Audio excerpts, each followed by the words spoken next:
আল্লাহর হাবিব সাল্লাল্লাহু আলাইহি ওয়াসাল্লাম বলতেছেন, সাহাবীরা শোনো, একবার জিবরিল আমিন আমার কাছে আসলো। জিবরিল আমিন এসে বলেন, ও পয়গম্বর, আজকে হলো 14 তারিখ, দিবাগত রাত্রি, পূর্ণময় রজনী, শবে বরাত। আসমানের দিকে তাকান। আল্লাহর হাবিব সাল্লাল্লাহু আলাইহি ওয়াসাল্লাম আকাশের দিকে তাকালেন। তাকা দেখলেন জান্নাতের 8টা দরজা সবগুলো আল্লাহ পাক রব্বুল আলামিন খুলে দিয়েছে।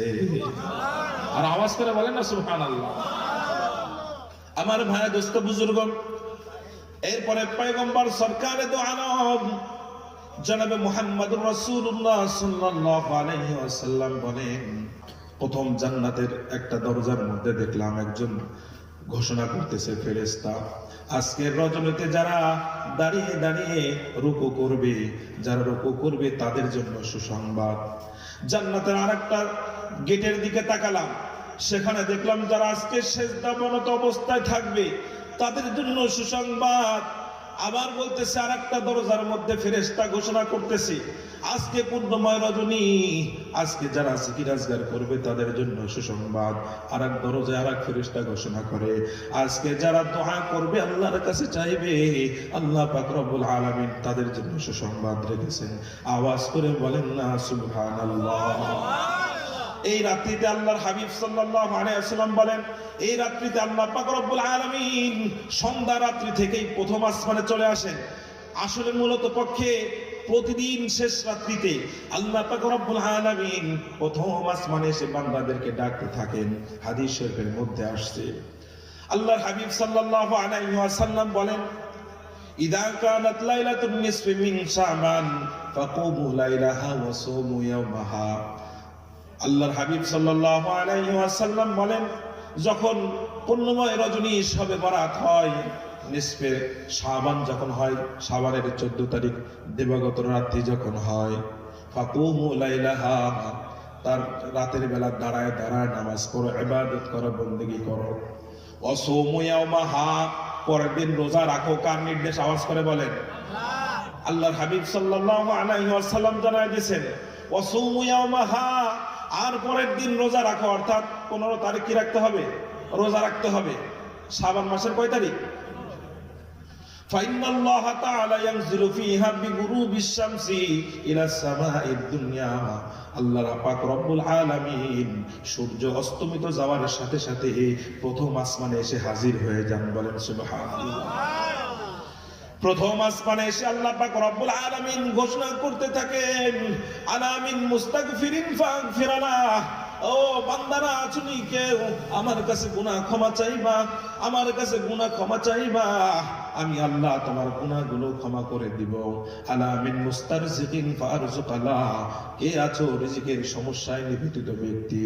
তোমার রিজিকের সমস্যা আমি আল্লাহর কাছে কও, আমি আল্লাহর কাছে জানাও।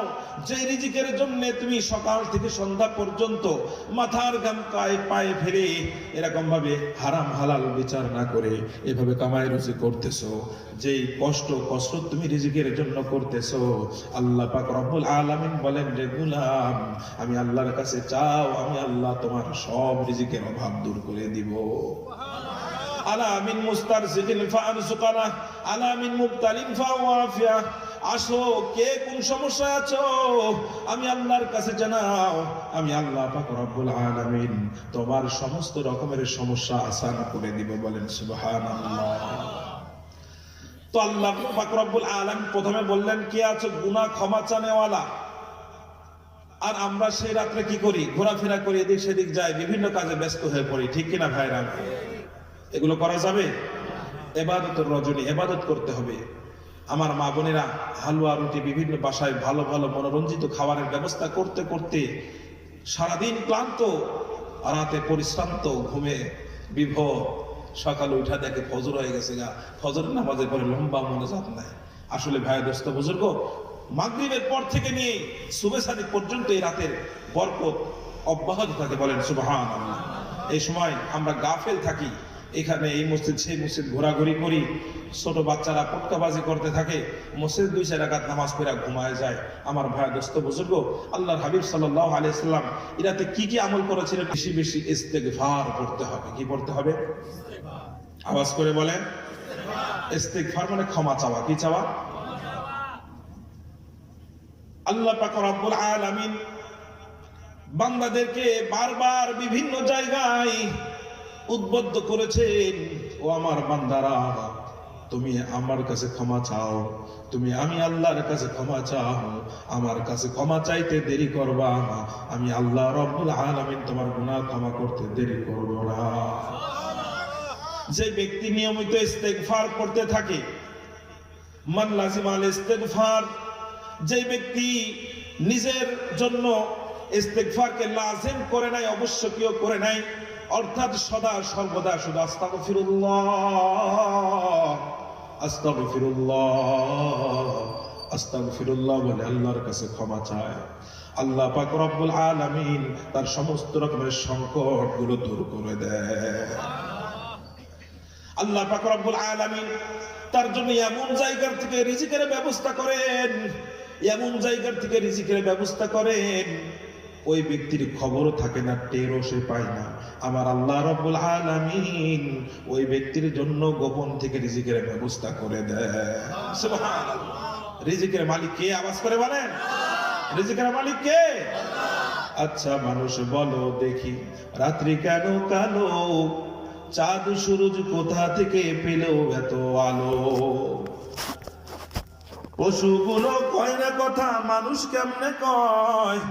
বলো এসব মানুষ কেমন করে হয়? ঠিক কিনা ভাইরা আমার? কারোর হাতের লেখা আরেকজনের হাতের লেখার সাথে মিলে না, কারোর হাতের ছাপ আরেকজনের হাতের ছাপের সাথে। আমরা সবাই বাস করি ভাই এই দুনিয়ার রঙে, হাতের লেখা আর চেহারা মিলে না কারোর সঙ্গে, আর মেলে না কথার ধরন, আঙ্গুলের টিপ। আল্লাহ আছেন একজন, এবার প্রমাণ হলো ঠিক। ঠিক না বলেন আমার ভাই বন্ধুগণ?